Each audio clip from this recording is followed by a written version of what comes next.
หลังจากวันชาติได้สิ้นสุดลงเขาก็ได้ยินข่าวว่าวันที่16มันอยู่ลาว15อยู่อเมริกาเนาะวันที่15 เดือน 12 ปี 2025 นี่จะมีเที่ยวบินที่จะส่งคนลาว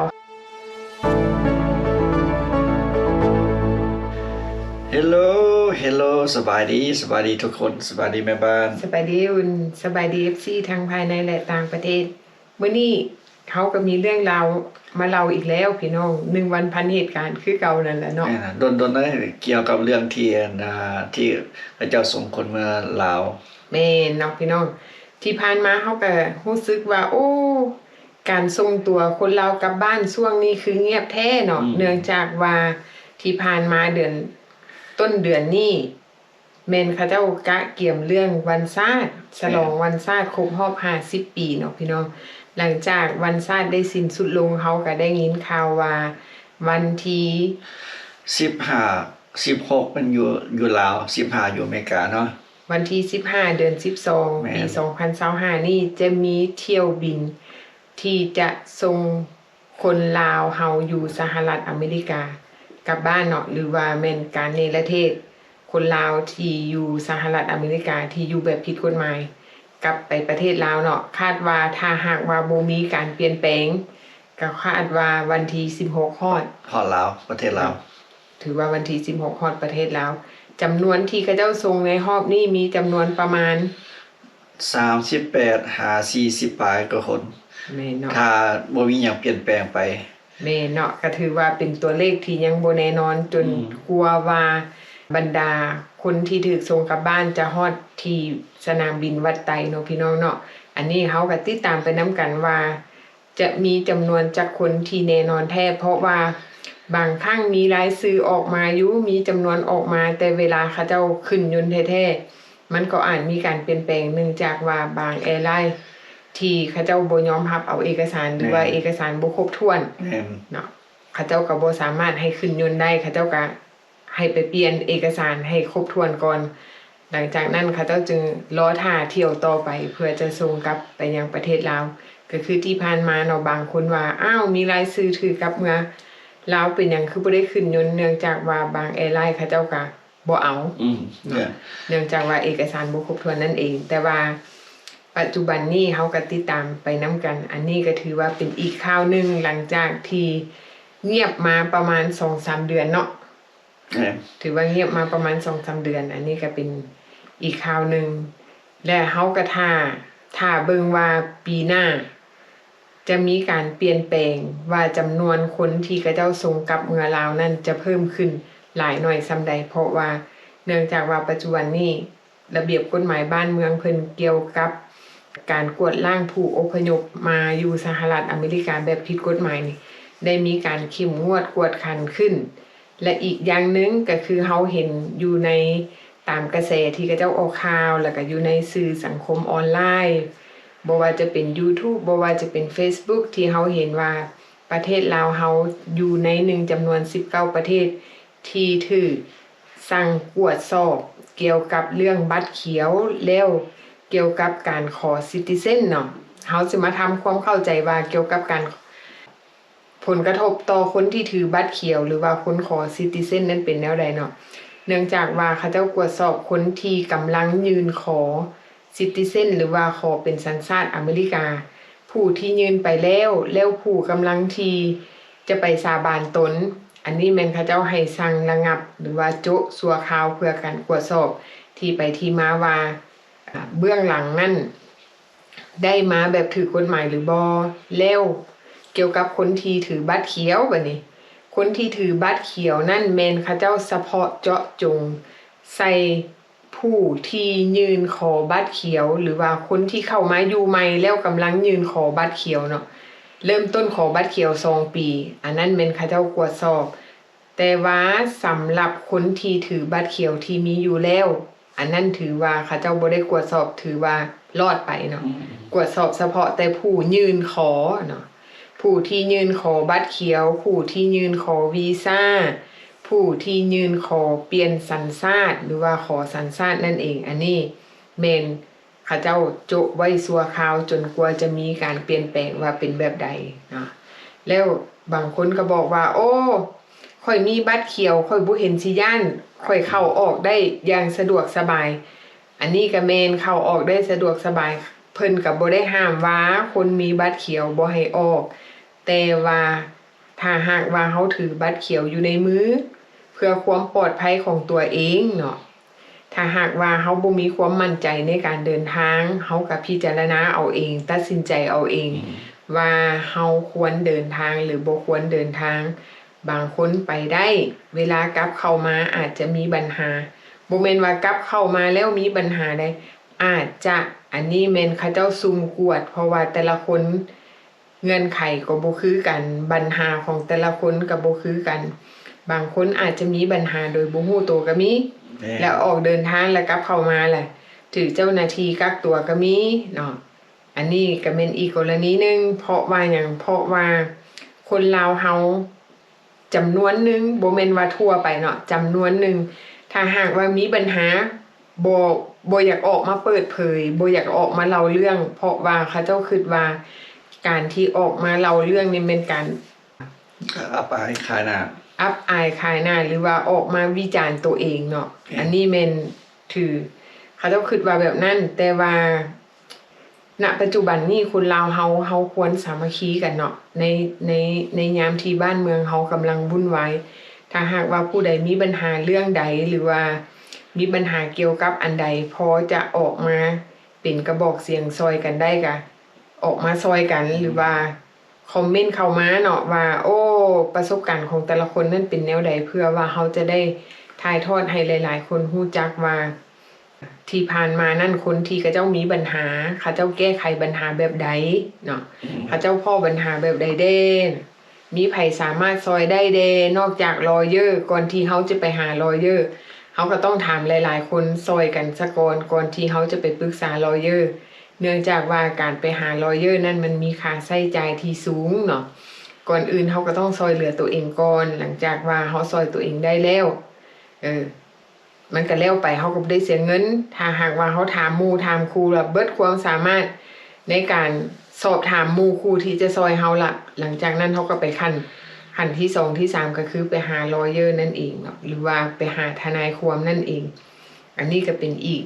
ปัญหาหนึ่งเนาะที่คนลาวเฮาบ่อยากออกมาเปิดเผยว่าซั่นซะแต่ส่วนหลายเฮาเห็นเนาะมีแต่แนวดีๆเลยที่เพิ่นออกมาเปิดเผยมาสู่พี่น้องฟังว่าโอ้ยเฮาเข้ามาได้แล้วดีใจแม่อันนี้เป็นสำหรับคนที่เข้ามาแล้วผ่านเนาะแต่ว่าคนที่เข้ามาแล้วบ่ผ่านนั่นยังบ่ทันเห็นเทื่อบ่เคยเห็นเนาะแล้วอีกอย่างนึงเนาะเฮาก็สิเว้าคืนอีกอย่างนึงคือคนลาวเฮาที่จะไปเที่ยวประเทศลาวในเมื่อก่อนเนาะเฮาเข้าใจว่าการเดินทางนั้นเจ้าหน้าที่ TSA เขาเจ้าอนุญาตให้เฮาได้คนหนึ่ง $10,000 ที่สามารถถือติดตัวไปได้เนาะอันนั้นแม่นบ่แม่นเพราะว่ามีคนลาวเฮาถือมาแล้วเขาเจ้าก็เข้าใจคือเฮาเข้าใจที่ผ่านมาเนาะเขาให้ครอบครัวหนึ่ง $10,000 คือเฮา2ผัวเมียไปนำกันนามสกุลเดียวกันจังซี่อยู่เฮือนหลังเดียวกันใช้ที่อยู่คือกันเขาเจ้าห้อง household หรือว่าเขาเจ้าไล่เป็นครัวเฮือนเนาะครอบครัวหนึ่งหรือว่าครัวเฮือนหนึ่งได้ $10,000 คือว่า2คนถือไปคนละ $10,000 ถ้าหากว่าถือข้าวเคาะถือยามซวยที่เจ้าหน้าที่เขาเจ้ากวดเงินหั่นน่ะเขาจะกักเงินเฮาไว้เลยเนาะจนกลัวว่าเฮาจะไปซอกไปเอาทนายความเพื่อจะมาแลนเรื่อง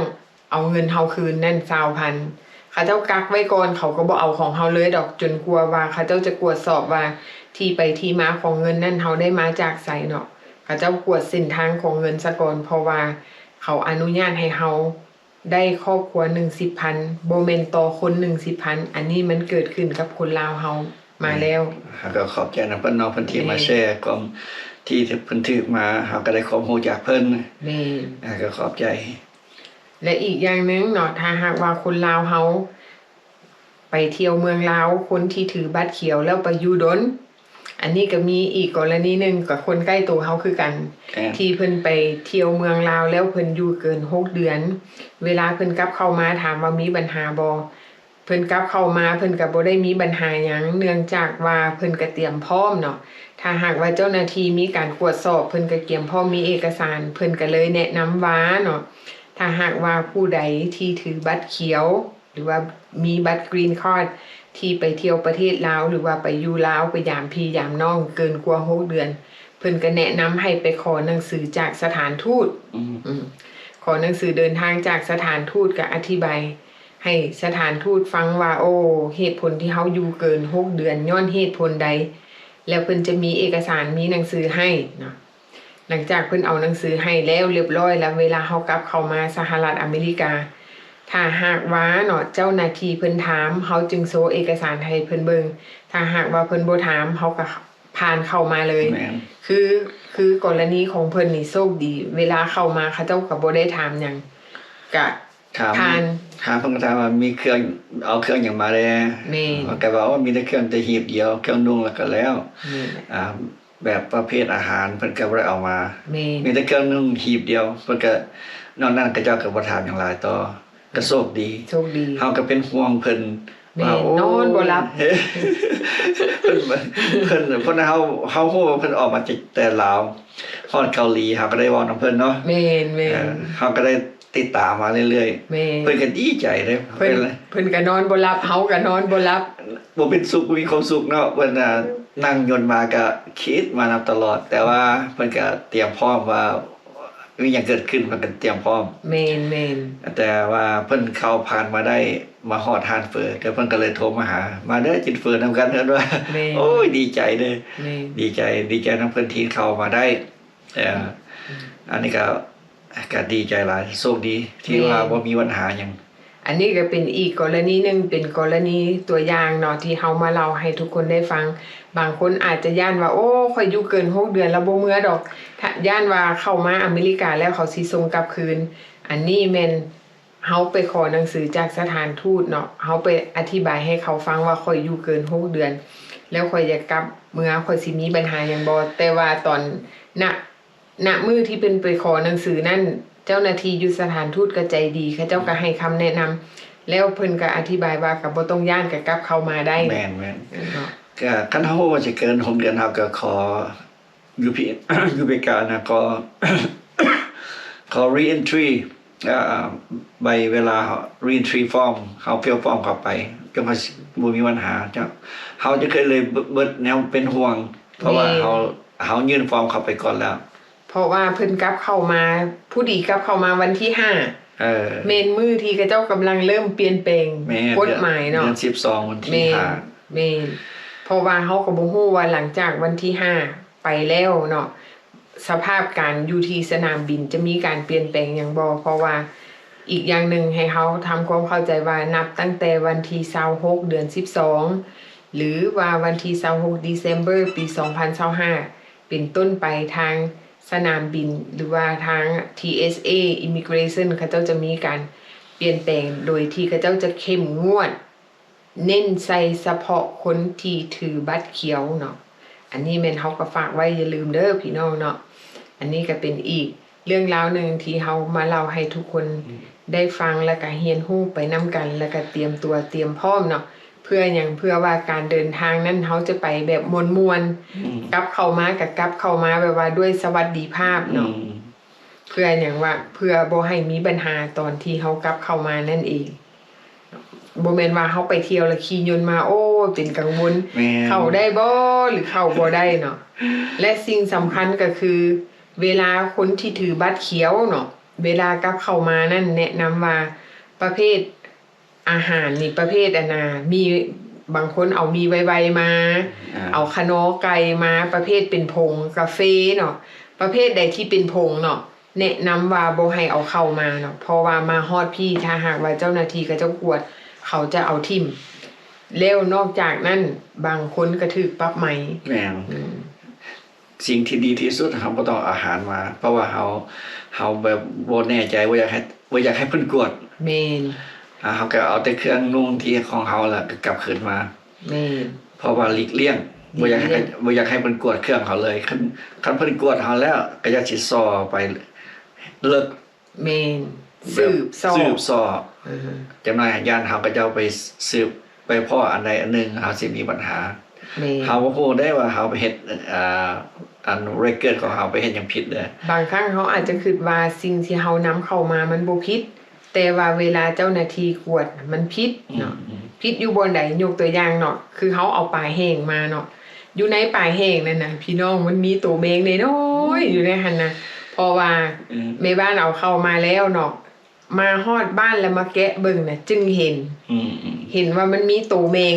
น้อยๆอยู่ในตัวปลาแห้งน่ะตอนอยู่ลาวเฮาก็กวดอยู่ได้เฮากวดก็เฮาก็บ่เห็นบ่มีแม่นกวดบ่มีมันเสียวอย่างดีเด้แม่นมันขึ้นมาของมันเองเพราะว่าเวลาเฮาบ่ฮู้ว่าสิ่งที่เฮาซื้อปลาแห้งอยู่นำตลาดเนาะเขาเจ้าการเก็บเมียนการแพ็คของเขานะมันดีหรือมันบ่ดีเฮามาบ้านเนาะซื้อมาแล้วอยู่ลาวเนาะเฮาก็มาตากแห้งเฮากวดแล้วเรียบร้อยเฮาก็กวดทำความสะอาดอย่างดีเนาะบัดมาฮอดบ้านบัดเวลาเฮามาเปิดเบิ่งโอ้ยมันมีตัวแมงพากันคิดว่าโอ้บ่เอาไม้แล้วอย่าเฮาขยืองเฮาเห็นแล้วเฮาบ่กล้าอีกแล้วแม่นเพราะเฮาก็เห็นว่าเพิ่นอยู่ตอนนำตลาดบ่มีหยังอันน่ะบ่มีหยังฮอธรรมชาติเลยเด้แม่นเปิดมีหยังแมงหยังตอมอยู่เฮาก็บ่ฮู้แล้วตอนนั้นเฮาบ่อยู่นำตลอดเนาะแต่เฮาก็บ่ได้ซื้อมาหลายเนาะโอเคน้องพี่น้องนะเฮาก็อันเนี้ยก็ experience ของเฮาที่ไปเจอแม่นคือว่าเทื่อหน้าเฮาบ่เอาหยังมาแล้วแม่นไปเที่ยววนๆแล้วก็กลับมาเฮาบ่ต้องซื้ออาหารมาหยังมาแม่นเฮาไปกินอยู่พุ่นแล้วก็พอเนาะแม่นเนาะพี่น้องเนาะกินอยู่พุ่นแล้วก็พอและอีกอย่างนึงของฝากเวลาคนฝากเครื่องนี่ก็สำคัญเนาะพี่น้องเนาะแนะนำว่าเฮ้ยเนาะมันก็เป็นเรื่องลำบากใจผู้นั้นก็อยากฝากผู้นี้ก็อยากฝากแต่ว่าขออย่างเดียวอย่าเอาประเภทอาหารถ้าหากว่ามีคนมาฝากแม่นเพราะว่ามันลำบากเวลาเขาเข้ามาเฮาไปแต่ละเทื่อเฮาก็สิปฏิเสธเลยว่าเฮาบ่รับเอาของไผเพราะว่าทุกสิ่งทุกอย่างกฎระเบียบของเพิ่นก็เปลี่ยนแปลงไปแล้ว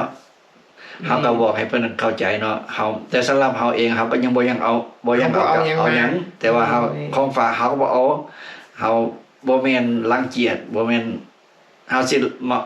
เมาว่ามันหยังเกรงใจบ่พูดบ่ถูกโทษมันถูกมันตัวเฮาแม่นบางคนว่าโอ้ยฝากเท่านี้ก็บ่ได้เนาะเวลามาฮอดผู้ถูกโทษแม่นเฮาแม่นบางคนฝากฮอดข้าวหลามพุ่นมาบัดมาฮอดสนามบินผู้ถึกใหม่และแม่นเฮาเองเนาะแม่นใหม่บ่แม่นใหม่ละได้เฮามีเรคเกิดของกระเจ้าอยู่ในของกระเจ้าอีกแม่นเพราะฉะนั้นเฮาหลีกเลี่ยงได้แห่งดีที่สุดบ่ให้มีแนวต้องติพยายามบ่มีเจ้าหน้าที่ต้องติเฮาแม่นคันผู้ใดอยากได้หยังมีแต่ว่าซื้อปียนต์เมื่อเองบ่แม่นว่าบ่อยากรับเอาของฝากแต่ว่ามันเข้ามาแล้วมันมีปัญหาเดี๋ยวนี้บ้านเมืองมันก็เปลี่ยนแปลงเนาะพี่น้องเนาะอันนี้เขาก็ฝากไว้เท่านี้เนาะกันล้มกันพอหอมปากหอมคอเนาะพี่น้องถ้าหากว่ามีอย่างเปลี่ยนแปลงหรือว่ามีข่าวอย่างใหม่ๆมาเล่าให้กันฟังเขาก็จะมาอัปเดตให้กันฟังไว้เนาะพี่น้องสำหรับคลิปนี้ขอลาไปก่อนเด้อบ๊ายบาย